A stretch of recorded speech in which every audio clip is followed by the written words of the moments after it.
Bhagavate Vasudevaya.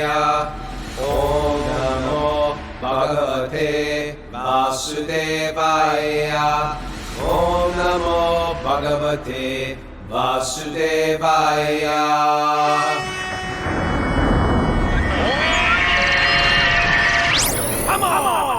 Live from Super Soul Farm, this is Wisdom of the Sages, your daily yoga podcast with your host, Raghunath, and co-host and senior educator at the Bhakti Center, Kaustubha. Welcome to the show. Today's a special Wednesday show. It's a special day because it is a holy day. It's a holy day of the appearance of a significant avatar of Lord Vishnu named Nrisimhadeva. So we are going to, instead of doing our regular reading through the first canto, if you're new to this program, we study sacred literature from India, highlighting this one book, the Srimad Bhagavatam, which is a book exclusively really teaching the principles of bhakti and how to develop Bhakti-yogi, or loving connection with source and with every being on the planet, seeing them as a spark of the source. We call it a spiritual GPS, helping us avoid the pitfalls of human existence. But today we're going to read this specific story of this avatar of Vishnu and an evil yogi. Yes, some yogis are evil. Yogi. The evil yogi. What do you think of that, Mara? We're here with Mara, our executive producer. We're not going to even give her time to answer the question. You got to be on the ball when I ask you a question, Mara. We're here. If you want to join our show, we have a live group here. We have 116 live this morning. Nice. If you'd like to join us live, if you're listening to on Apple Podcast, you can join us, right, Mara, at wisdomofthesages108@gmail.com. We sort of know everybody. Everybody gets to know each other on this chat board. They just chat while we talk. If you're out there and we don't know you, let us know you're out there, because some people listen. We call them the others, or the Californians, because they can't wake up at 5 a.m. We usually do this at 5 a.m. So just write us and let us know if the show's, how you like the show, how we're doing, how we can improve, etc. Kaustubha? Yeah. Yeah. Is that a cue? It could be. Did we have a letter from one of the others? You got a letter from the others. From one other. Actually, the person says, I admit that I'm one of the others, but nothing wrong with being another. Nothing wrong with being another. We just like to know you're there. That's others, because we care about. See, all the people on Zoom, I care. If they're not on Zoom, like I look around that Zoom board, I was like, and I go through a list. Where are they? What are they doing? Are they playing hooky today? I'm making a list. I'm checking it twice. Mm-hmm. I'm gonna find out who's naughty and nice. Who's not? If you're not from America, that's an American Christmas song. And we sort of care for each other. So if you're out there, welcome. What does the others have to say? This is from Sergio Mora, who's from the Dallas area. He says, Mara, Kaustubha, and Raghunath, I've been meaning to write to all of you to let you know what an impact you've made on my life. And this is a Bhagavatam makes, right? The sages are in the pages, so credit goes to Prabhupada and Bhagavatam, but thank you. For the last 3 or 4 years, I've been searching for a more meaningful life. Catholicism didn't fill my heart, and I felt I was not fitting into any organized religion. I think that's a common feeling people have about organized religion. Yeah. I have always explored spirituality, practiced yoga as quote unquote exercise, and infrequently meditated, but without purpose. On February 21st, 2020, when Raghunath appeared on Joe Rogan, my soul was shaken. You shook him, Raghunath. What did you do? You shook him up. You're muted, Raghunath. This happens every day. Why is this happening every day? Raghunath gets muted. You know, my kids are here because it's Nrisimhadeva's appearance, so they wanted to come. And so, of course, my daughter doesn't show up alone. She shows up with a chicken on her lap. I kid you not. Nothing wrong with the chicken's making noise and the cat starts meowing, and I don't want to interrupt you, so I muted. Okay. So you shook him, Raghunath. You know what? You know what I do? It's what you do. It's what everybody does here when you explain this to someone. We are not so great, but the message of the Bhagavatam is so powerful. And then when it comes out of my mouth, it appears like, oh, this guy's so, I didn't do anything. I'm just repeating stuff. That's all we have to do.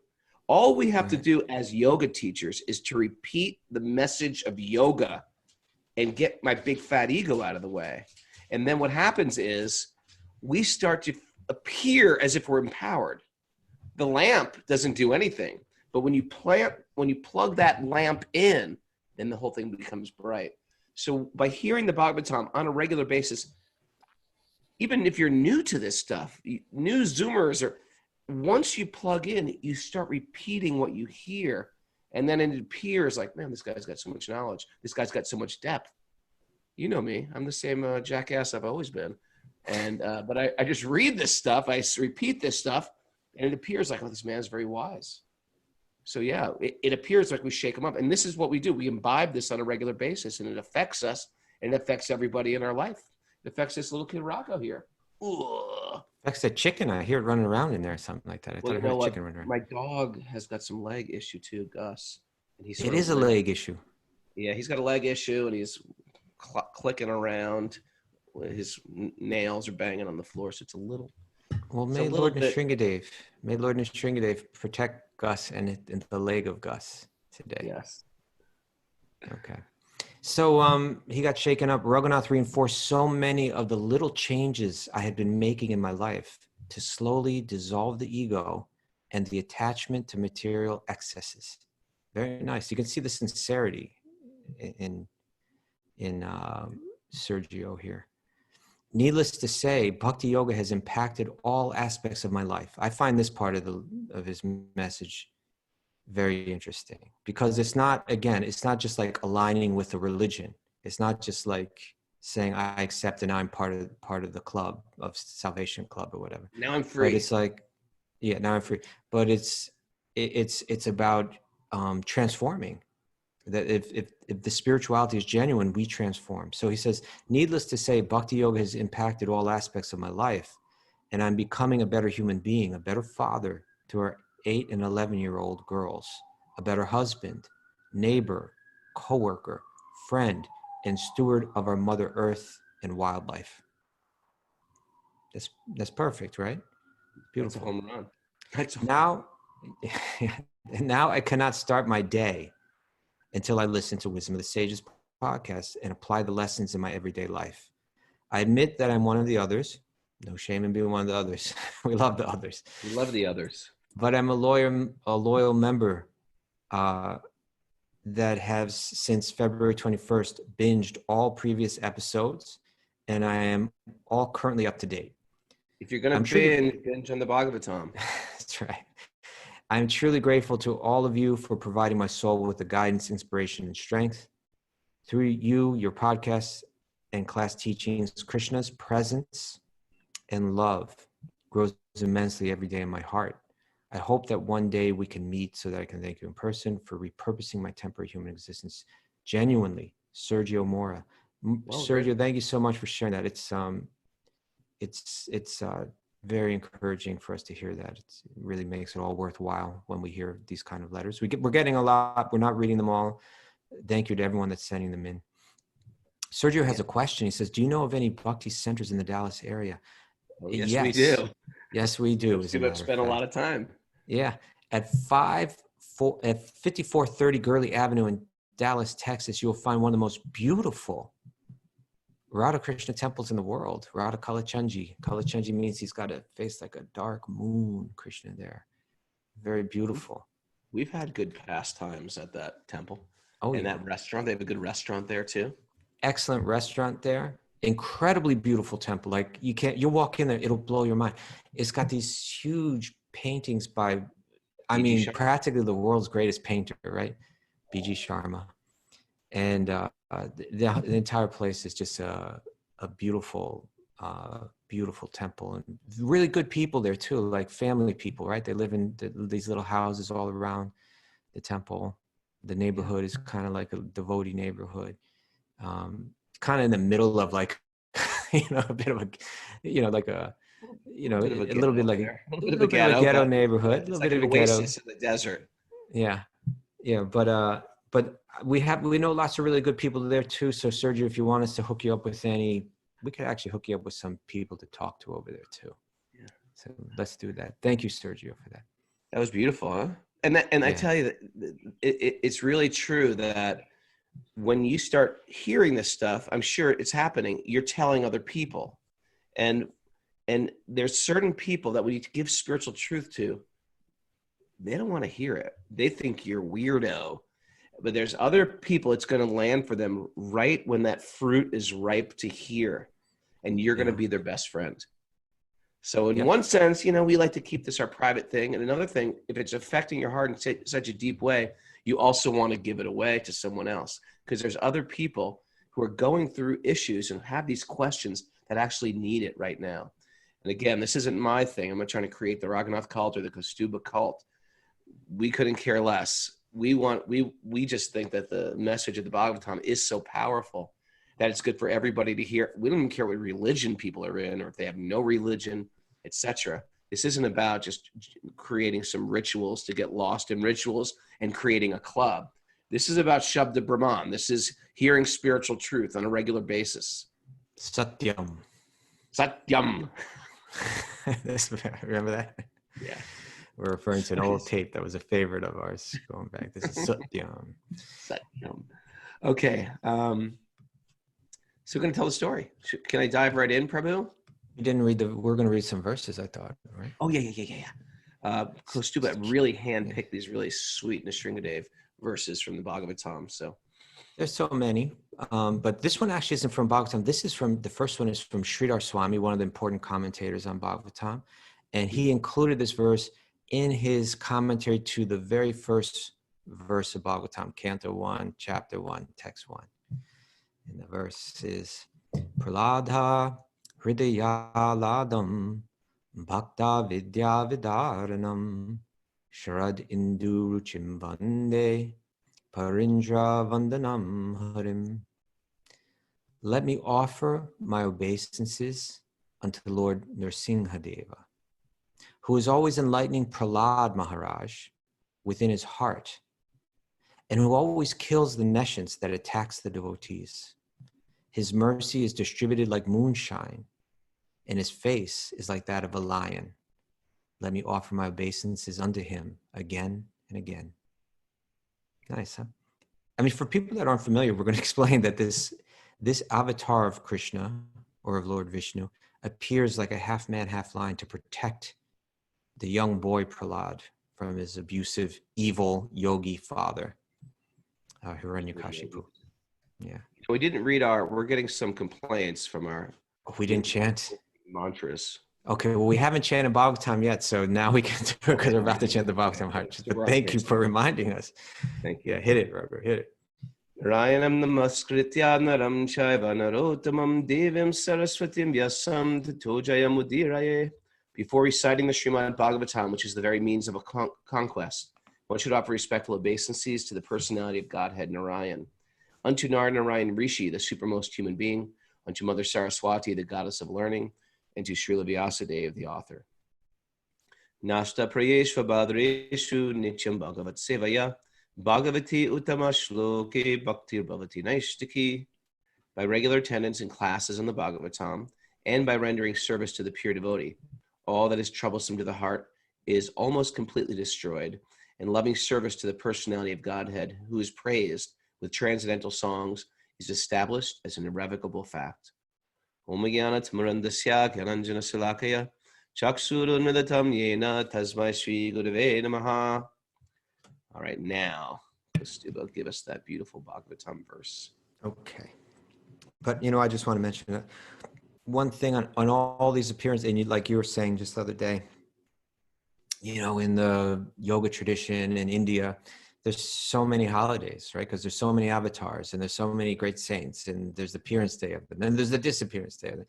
So on the appearance day of these avatars, there's the external appearance, historical appearance that we're certainly focusing on, but also so important is the internal appearance.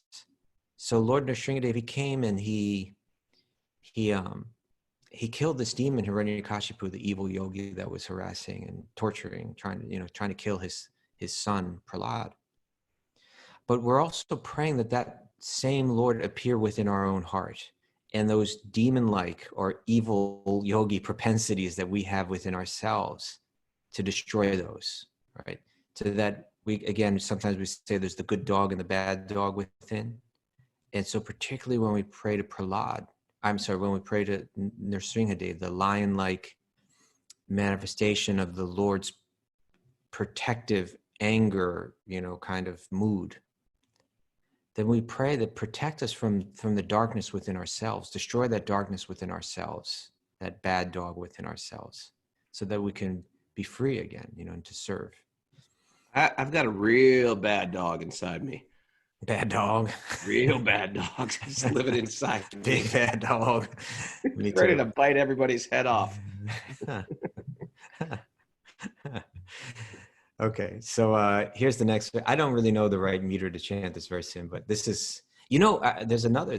We've got another, and I think the other may be appearing on as a Zoomer sometimes now. But I think his name is Krishnananda. Did you see the letter from him?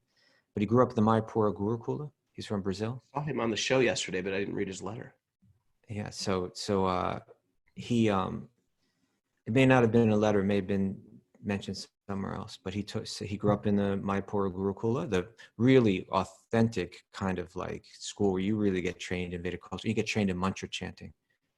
So they learn how to chant all these mantras properly, but it's something like Om Namo Bhagavate Narasimhaya Namaste Tejase Avir Bhava Vrajanaka Vrajadangstra Karmasyan Randhaya Tamo Grasa Om Svaha Abhayam Atmani Bhuyishta Om Shraum.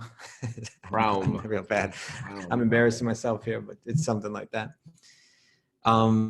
Here's the translation. This is Shri Prahlad and the residents of Jambudvipa praying to Lord Narasimhadeva, the lion-like avatar of Lord Vishnu.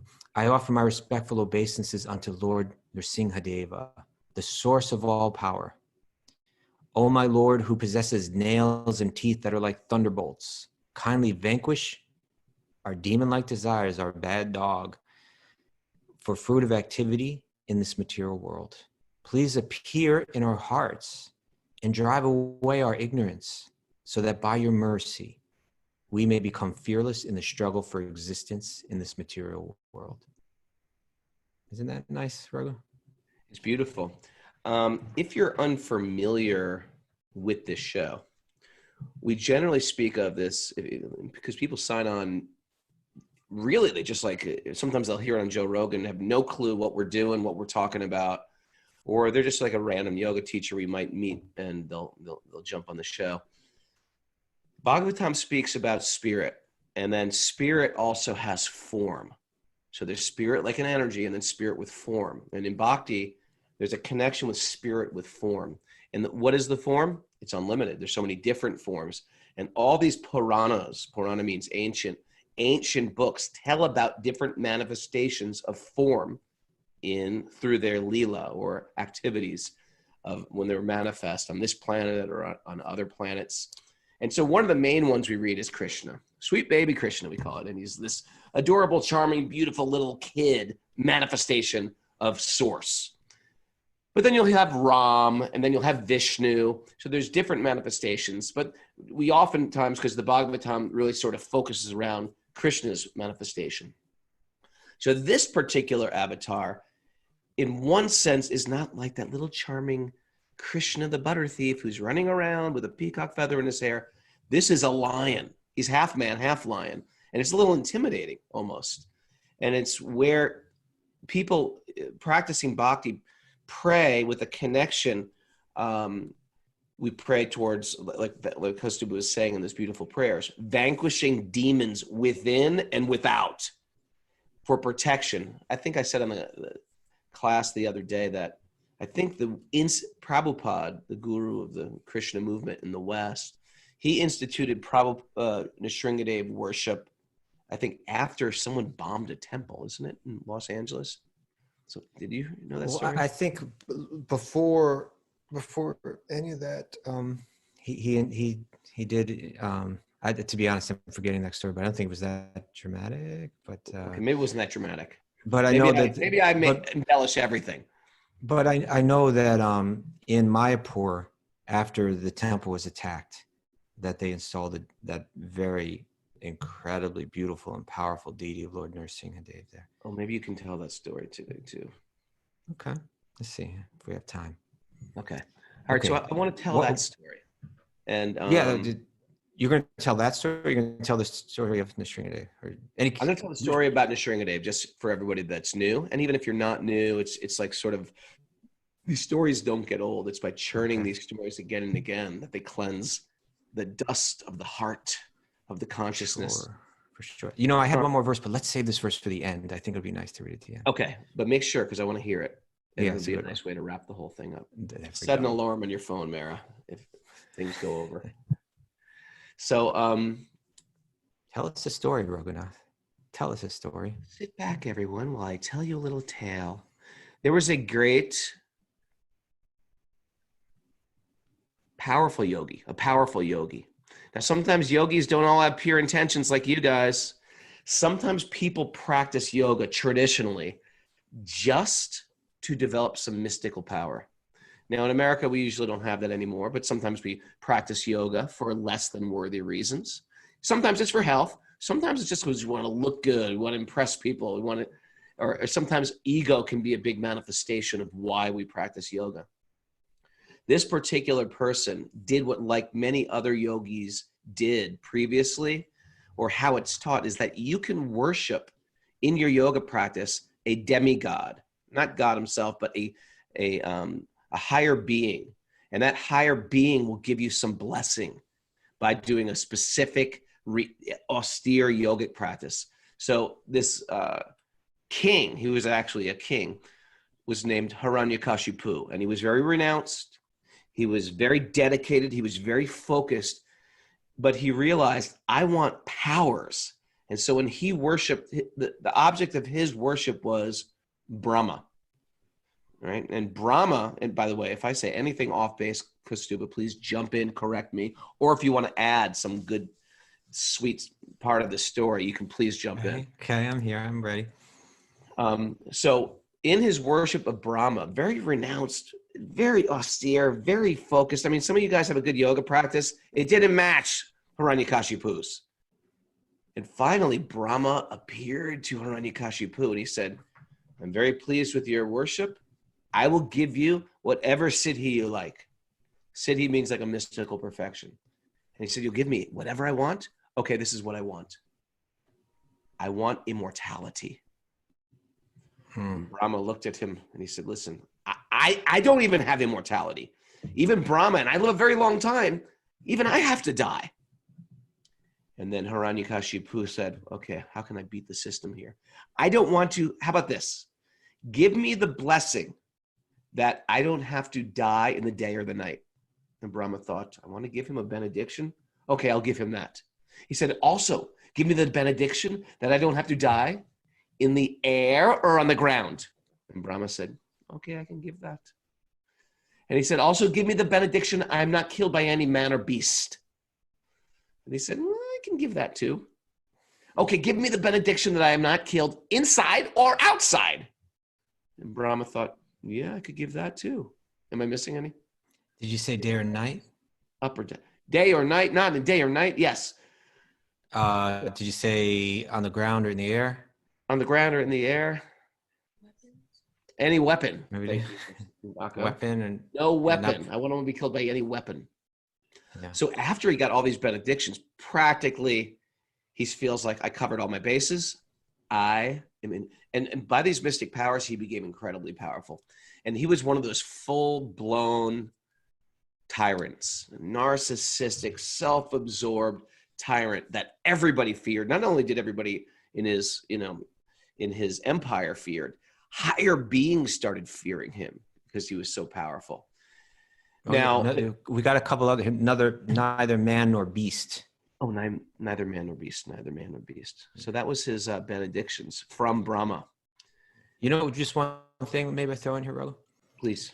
is that when we hear this story, we might think, okay, well, there's this Hiranyakashipu. He's this like evil, demoniac, just sick-minded, tyrant. I'm not like that, right? So, it's a great story to hear about Lord Narasimhadeva killing this other person. I'm behind that 100%.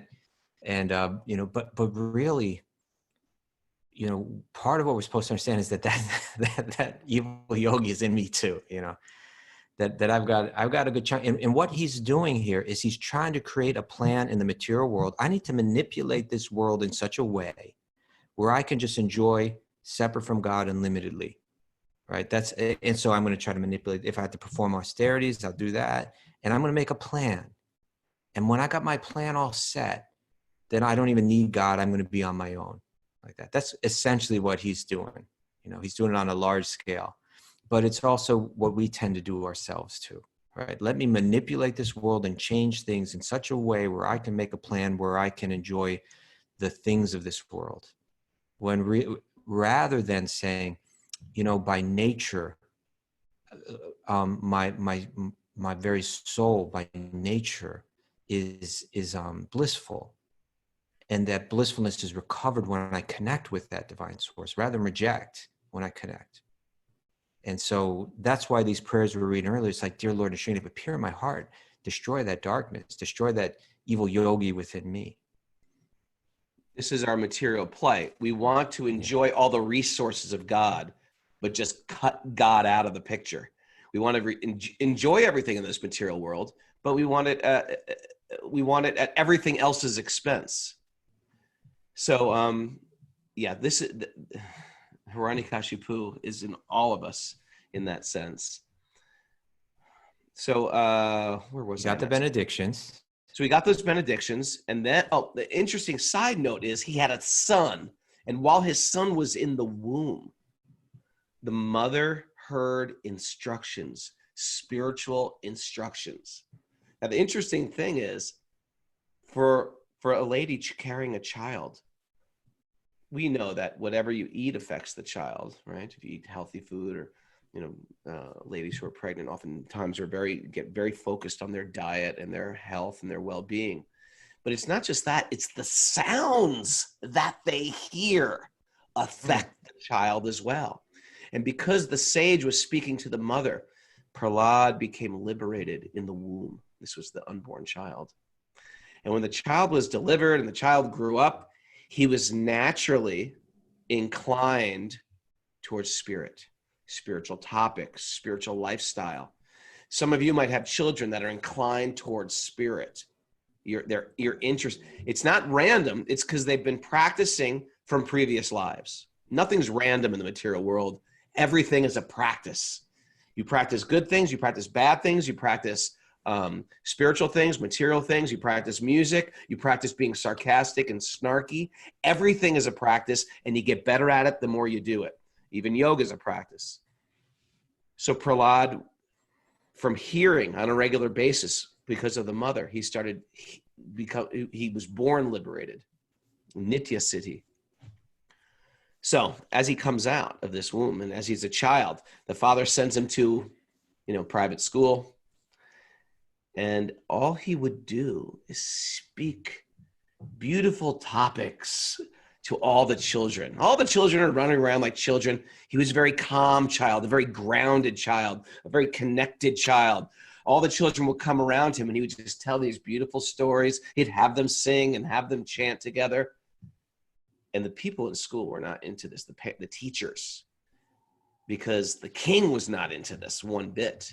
And when Prahlad came home on Christmas break, that was a joke. There was no Christmas break. When Prahlad came home, the father picked up that child and put him on his lap and said, "So, my son, tell me what you learned in school. What have you been learning in school?" And Prahlad folded hands. "Father, I've been learning that even though you are a great king, this is not your real position. Actually, your position is very precarious. In this lifetime, you're proud of some stuff you have, but you can lose it in a moment. Don't you understand, Father, that you are insignificant? We are all insignificant. And there is only one supreme master, and it's not the king. Father was confused. What are you talking about? Actually, all our love, all our devotion should be focused on divinity, on connection with the Supreme Lord. And actually, we are all tiny parts connected through service and love. The father was furious. He thought, poor child has been brainwashed. Who is my teacher? Who is telling my kid these things? And he went and he threatened the teacher, and the teachers were like, we don't know where he gets this from. We swear we didn't do it. So he sent the kid back to school. Little Prahlad went back to school, and no one could control him. He would just go and speak about Lord Krishna or avatars of Vishnu and have kirtans and during recess while everybody was playing cricket. He was, just kidding, there was no cricket. Mara, unless you laugh, I just think it's going over your head, but she's just heard me tell this version of the story so much. Is that where cricket came from? I didn't know cricket came from Bhagavatam. Cricket came from the Srimad Bhagavatam, I think. I was muted, but I was laughing.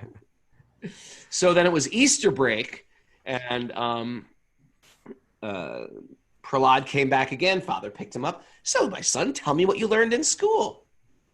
Father, this material world is temporary. We are meant to worship Lord Vishnu. Everything in this material world is temporary, even your position, all your wealth, all your strength. You think you're very strong, you think you're very powerful, you will lose it in a second. Don't you understand? Your position is very precarious, Father. At any moment, we could lose everything. Therefore, our real connection is through dependence on Lord Vishnu, the maintainer, the lover, our supreme friend. The Father at this point is like, this child has been contaminated. He's been hearing from my enemies. And then in his sick, right? People do crazy things. In his sick mind, he felt like he is too diseased to save. Kill my child immediately. He ordered his child to be killed. What happened then, Kaustubha? Well, they went through many different ways to try to kill him. They tried to throw him off a cliff, throw him in a pit of venomous snakes. They tried to throw him in boiling oil. They tried to crush him with elephants and stuff. They tried so many different ways. Seems like they could have got one of those things to work. Could have worked. None of it worked. Do you ever have your mom try to punish you and she couldn't just pull it off? Everyone Yeah, well, at a certain point, you're too big and it doesn't work anymore. So Prahlad was like this. He was always protected. Lord Vishnu was always protecting every time he was trying to get killed. And the father became so frustrated. And in his father's desperation, he's arguing with his child. He said, this is a crazy philosophy you have. You think that Lord Vishnu is everywhere.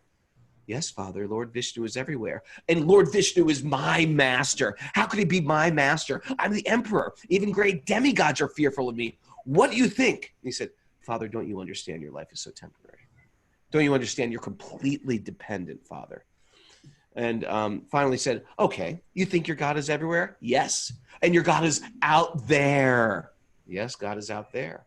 How can I cannot see him? Father, there's so many things that you can't see. Is your God inside of us? Yes, God is inside. He is outside. And then they're walking on the porch of this very elaborate palace with beautiful marble columns. And his father's walking with the cane. And he said, is your father in this pillar? And he takes that cane and smashes it against the pillar. And Lord Nrisimhadeva bursts out of this pillar. This tyrant, this king, who is threatening everybody, causing all types of hell on earth, threatening his own son, Lord Narasimha, the Narasimha, right?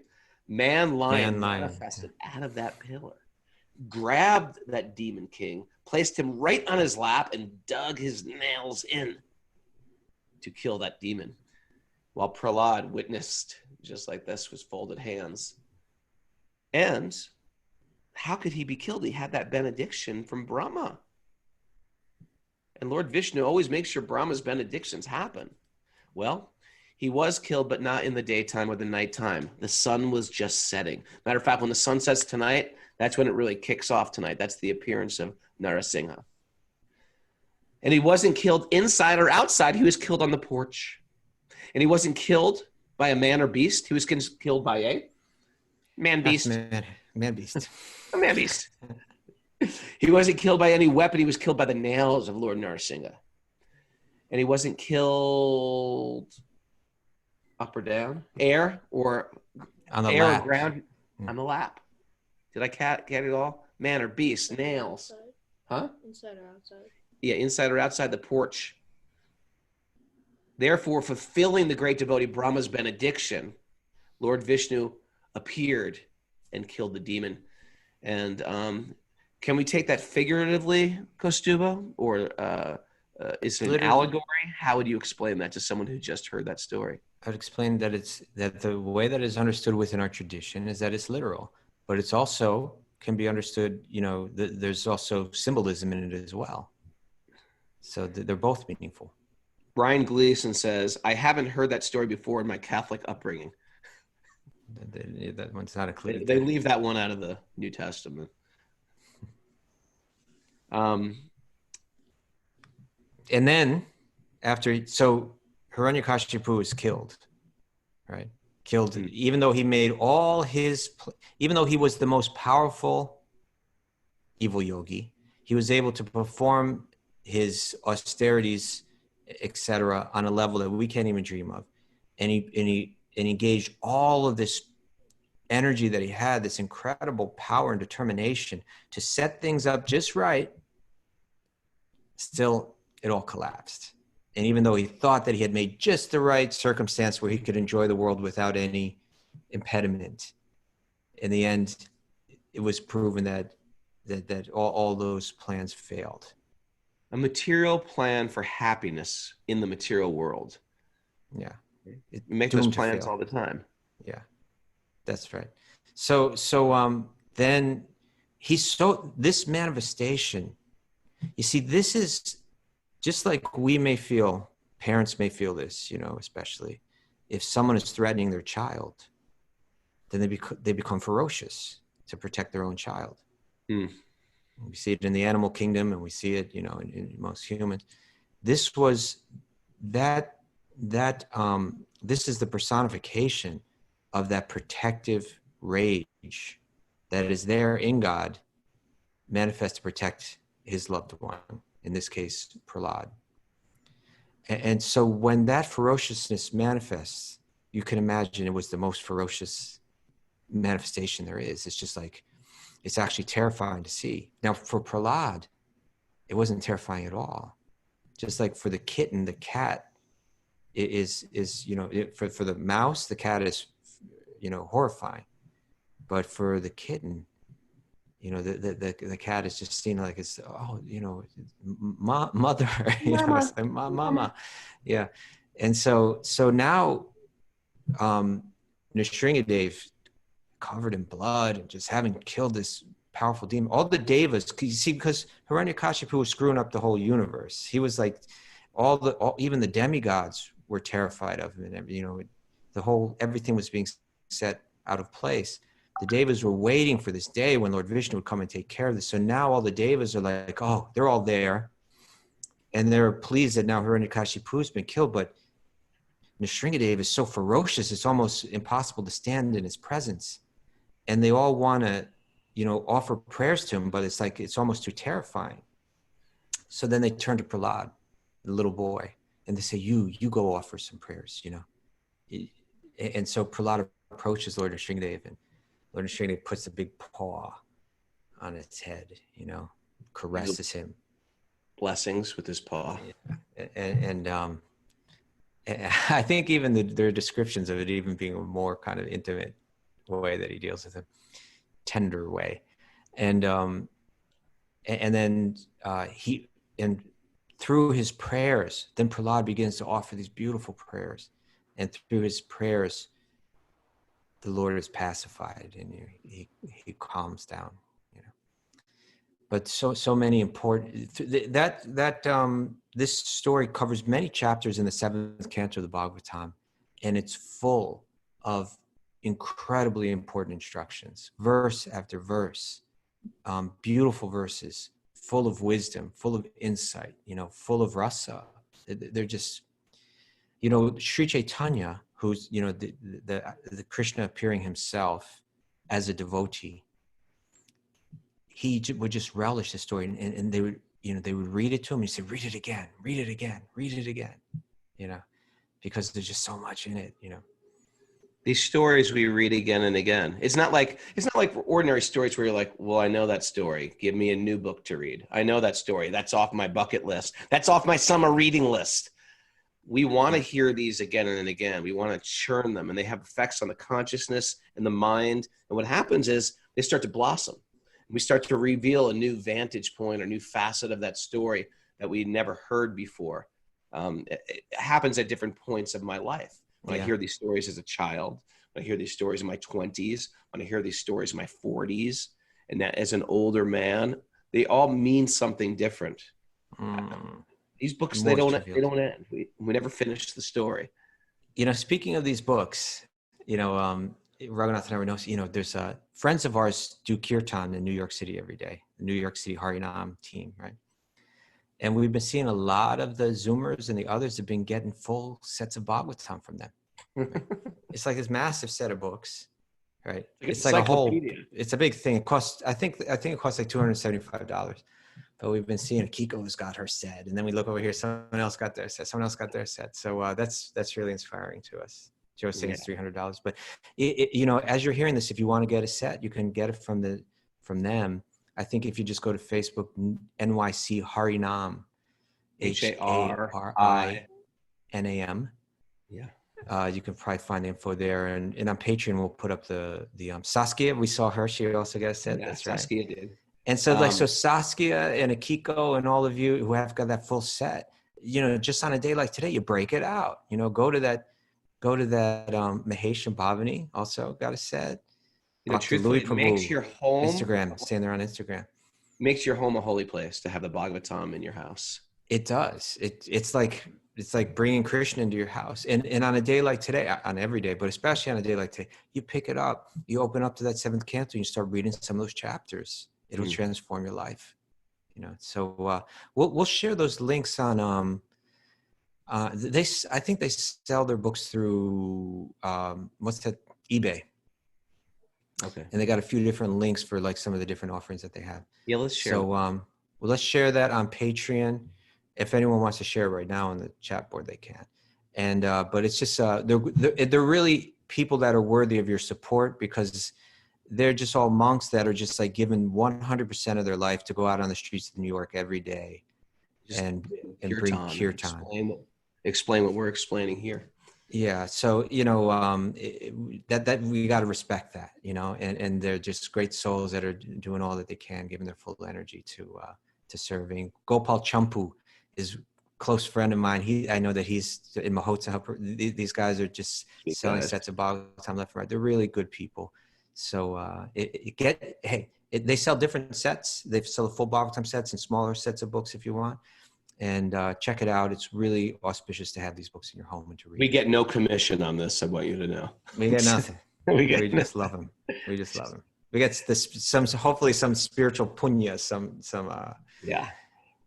blessing from it. Can I tell a real life Nrisimhadeva story, Kaustubha? I would like for you to tell a Nrisimhadeva miracle story if you. There's a lot of Nrisimhadeva miracles out there. It's really fascinating. There's like I think there's a Facebook group called the Cult of Nrisimha. Okay. But this is a real one told by Indrajumna Swami. And it's a contemporary one. Sometimes we hear miracles and fascinating stories that happen in the Mahabharata, happen in the Puranas. But there's a lot of modern day miraculous things that happen. And this is one that happened. Is this one related to the deity of Nrisimhadeva in Mayapur? No, you tell that story. Well, there are many of those, right? There's like a book on like all the Nrisimhadeva miracles from the Mayapur deity in Mayapur. But you go ahead. This is from a family. I think the family was Indian as well. So they grew up with the idea of Nrisimhadeva manifest also as this form of a man lion. And children, I know with children that sometimes from a young age, they get attracted to a particular picture of a god or goddess. So this little girl, this was in South Africa, had this attraction, if not an obsession, with this picture of Nrisimhadev that her father had. And they weren't like super strict or initiated devotees or anything, but they were, a spiritual family. And she was obsessed, and she used to talk about Nrisimhadev from early childhood. Oh, Nrisimhadev, and go on and ask the father the story. The father knew the story, would tell the story like we just did. And one day, the father was on the second floor of the house, and they lived in a place that had a big yard, and they lived on a very quiet road, but it was a main road, but cars rarely went by. And he saw his daughter from the window upstairs kick her ball into the road and start to go after the road, after the ball in the road. And at the same time, he could see in a distance a truck flying down this road. So it's every father's, fear. When even my kids are doing anything, I'm like, watch out for that! Watch out for that! Make sure you're safe. Every father is losing their mind over their kids. And he saw, like, oh my God, this is a disaster about to happen. And literally in his panic, he jumped out the window to try to save his daughter. But it was just like too late. From the second floor, he ended up breaking both his legs. And he couldn't do anything except watch. And he watched the truck hit his daughter. Have you ever seen anybody get hit by a car? I have, yeah. You have, right? It's like the person flies. Yeah. It's scary. I saw it in New York City too. And this child flew and just landed in the grass unmoved. And it was like the father couldn't do anything. And they called an ambulance, but it was a small village. So they didn't even have when the ambulance came, and the girl was unconscious, and the guy appeared the driver appeared sort of like in shock himself. They didn't know what to do because the ambulance was a local place. They said, we got to wait for the bigger ambulance to come from the bigger hospital. So they waited there, and no one could fully help the child. And then when they finally brought the child to the hospital, the father said they overheard the doctor. They took x-rays and everything. They overheard the doctor saying to the nurse, how could you be so foolish? Bring me the proper x-rays. And the nurse was confused. What are you talking about? These are the proper x-rays. Bring me the proper x-rays. These can't be the proper x-rays. There is not one broken bone in this child. And then all of a sudden, the child woke up. And the child told the story. And this was all over the newspaper in South Africa too. Child told the story, says, no. She said, what, do you remember what happened? He said, yes. Nrisimhadev came, and Nrisimhadev lifted me from this, and I was scared. And Nrisimhadev said, you're going to be okay. Don't worry about anything. Everything is going to be fine with you. And he lifted me, and he placed me on very, very soft grass. And everybody was looking like in shock. And then he said, but Nrisimhadev has a problem. His claws are very, very sharp. And I feel so many scratches on my back. And then they opened the shirt of the child. And although the child had no broken bones, it had claws of a lion on the back. And which is, I think, maybe a common thing in South Africa. They said that where a wild cat could sort of attack. He said, and they looked at these, like, did your child go to a zoo or to get in any animal attack? Yeah, he's got all these scratch. And the father, everybody was shocked, but this was a story. And the father became incredibly devotional, or the whole family did after that. It's an Nrisimhadev miracle. It's an Nrisimhadev miracle. Yeah, so there are many, many stories like this. There are many stories around the deity. The deity of Lord Nrisimhadev in Mayapur is you see, generally when they worship Lord Nrisimhadev, he's in that calm mood, right? Shanti Nrisimha, or they call him Yoga Nrisimha. There's Yoga Nrisimha. There's Nrisimha where he's sitting and he's got Lakshmi Devi on his lap, and it's like he's in this pacified mood. But what they wanted in Mayapur, which is the holy place of Sri Chaitanya, is they wanted him in the most ferocious mood, in the most protective mood, where he's right at the moment when he's coming out of the pillar. It's like the full fury. And so one person was asked to go to South India to find the people that could carve such a deity. And he went to everyone. They said, "Oh, we will not carve this deity." It's like, are you crazy? You don't worship him like this. The whole town will, it's just too much, that anger, There's histories of towns in South India where they worship Lord Nrisimhadeva, this Ugra Nrisimhadeva, horrible, horrifying, and it's too dangerous. It's just, I will not carve that. And the first person that they went to, he was adamant about it. I would never carve you this deity. And this person went to all these different, traditional carvers of the deities. None of them would agree to do it. It's not a random thing to carve a deity. It's the seriousness with which these people were taking it. It was very, there's a whole long story about how he went back to him later and asked again. And the man was saying, "I'll draw this deity for you, but I won't carve it." And then he drew out the deity, this incredible deity, in Mayapur that they worship. And he said that he went to his that person went to their guru, the person that carves the deities, who was the what do they call it, the Shankaracharya of Kanchipuram. He's like a very important spiritual leader in South India. And he said, no, you don't carve this deity. You never carve this deity. It won't be good for them. Are they crazy? Why would they want this deity? But what the devotees of Mayapur knew was that in Mayapur, that is the place of the Lord's kindness and mercy. That mood is so predominant there that the deity takes on that mood. And so there's a whole story about how I think the carver had a dream where his guru came to him and said, "You can carve this deity." And then the next day he received a letter from his guru that said, "You could carve it for them, but only for them." Because they're Mayapur, because they're in that place of the Lord's, especially where his mood of kindness and mercy comes out. So he agreed to do it. He said it'll be done in 6 months, and he came back 4 months later and he hadn't even started. He's like, "What's going on?" He's like, "Well, I haven't found the stone yet." He's saying, "Well, just go. What's the problem?" He's like, "You can't just carve this deity in any stone. It has to be living stone." And they have all these different tests for how they test whether that stone is living. That in itself is an incredible concept. The stone has to be living. Yeah. And one of the tests is that there's a little bug that eats the living stone. It'll eat its way right through it from one end to the other. And then they know that it's living stone. There's these different tests that they have. And so eventually he carved it. And then he called them up in Mayapur, said, "Come pick up your deity." He's like, "What's going on?" I say, "It's burning down everything." Like they had it stored in some kind of hut or something like that. And it was just, so they came and they got it. And since that deity's been worshipped in Mayapur, the place has always been protected. But there are many, many stories of miracles of different, one of them was when, anyway, there's so many, and I don't know all the details that well, but there's one where one child was going blind in Mayapur. Nobody knew why it was going on. But then, and they tried all these different remedies, but then the child had a dream that what had happened in the temple was, generally these deities are carved out of stone, and they out of conch shell, they make eyes, and then they place those eyes on the deity. And someone had changed the eyes, right? Had put in a different style of eyes.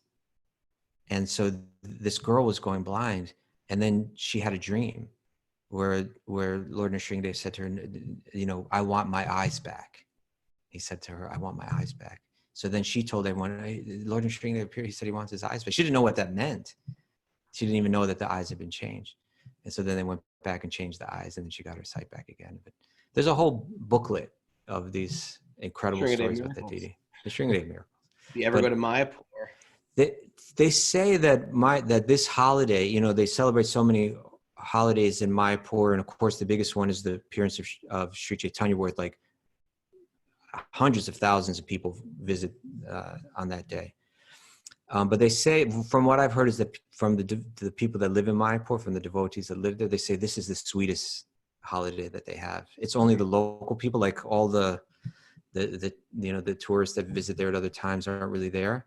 And the deity is so, so it's that ferocious Lord Narasimhadeva, protective, but he's in this very merciful mood. And they say they have very beautiful festivals.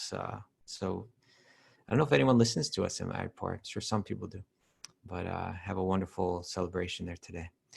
And shall I read this? Yeah. Shall I read this verse to wind it up? Yeah, please. Okay. So this is another verse from Bhagavatam. by Prahlad and the residents of Jambudvipa.